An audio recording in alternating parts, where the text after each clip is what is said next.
For my next anime review, I am doing The Boy and the Beast. This film is directed by Mamoru Hosoda.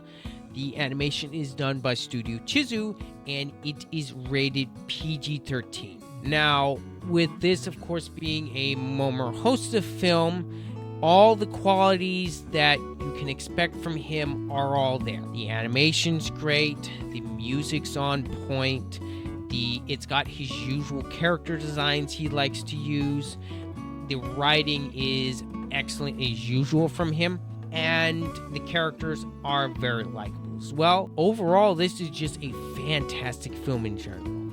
Especially in the pacing. This is probably some of the best pacing that I've seen from Mamoru Hosoda. Out of all of his films, I think this is one of the best paced. And the same goes with the writing. This is probably one of his most well-written films that he's done. The same goes with the action sequences in this film. The action's not bombastic or high-octane or anything, but what we do get within fight scenes in this film, I do think are really good. Especially the ending fight scene between Komatatsu and Aizen when they fight for the title of Lord. That is a highlight of the film.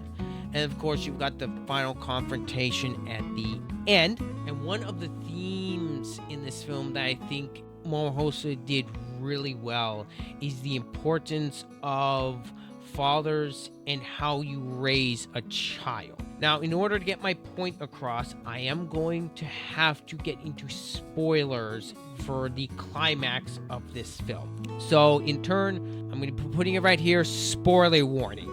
Now, in this film, humans aren't really allowed in the beast realm. They're not forbidden, they're just frowned upon from being there. What is explained in the film is humans can harbor what is known as darkness, and they can gain powers such as telekinesis and get really destructive. But if they're not careful, they can get consumed and just go berserk and cause a lot of damage. That's one of the main reasons why humans are not really wanted in the beast realm. Now, with that information given to you, the climax of the film between Komatatsu and Aizen, they're duking it out and fighting, and Ken comes back and is able to cheer Komatatsu on and help him actually win. Now, at the end of the fight, when Komatatsu is coming over to see Ken, there is a plot twist, and that would be Aizen's older son, I believe. He turns out to be human, and out of jealousy and spite, he stabs Komatatsu in the back with a sword. And he then starts getting consumed by the darkness, as I explained earlier. And that scene right there, between the two examples I gave earlier, Komatatsu and Aizen, it turns out, found his son and adopted him from the human world. He basically found the child in an alleyway, covered an umbrella in the rain. So he decided to take the child in and raise the child as his own. He thought he could raise the son properly, and for the most part, he did. The one part that he failed as a father in was he never told his son he was actually human and he was adopted. He constantly lied to his son, and because of that, his son started doubting himself and started getting jealous between the relationship that Komatatsu and Ken had. And because of that, by the point of Komatatsu winning and beating Aizen, that just sent Ichiro over the edge, and that's what caused him to stab Komatatsu in the back. The final climax of the film is between Ichiro and Ken. At this point, Ichiro is consumed by the darkness and is now wanting to kill Ken for revenge, for supposedly embarrassing his father.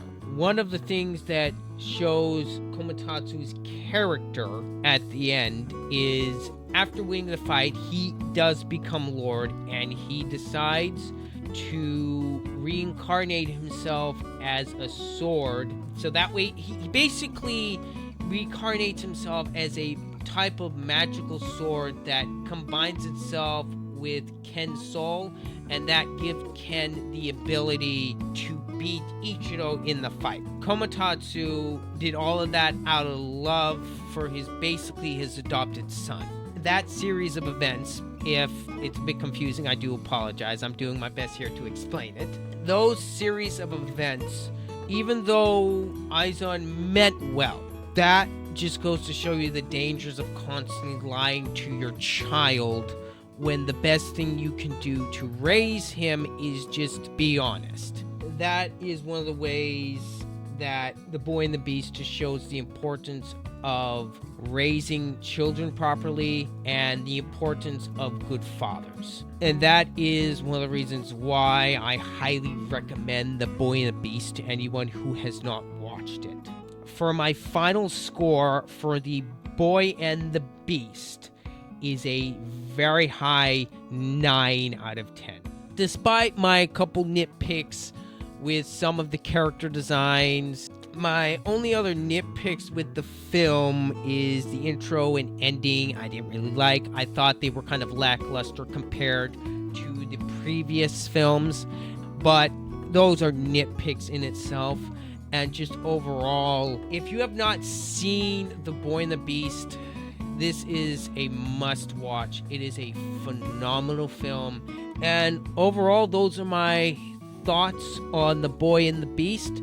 And I do apologize for getting some things jumbled if you could not understand what I was trying to say. Let me know what you guys think down in the comments of this review. If you liked what I was trying to do, if you want me to continue doing this sort of thing, or if you prefer how I was doing it before. Anyway, that's all from me. And as always, this has been Ryder. I'm out.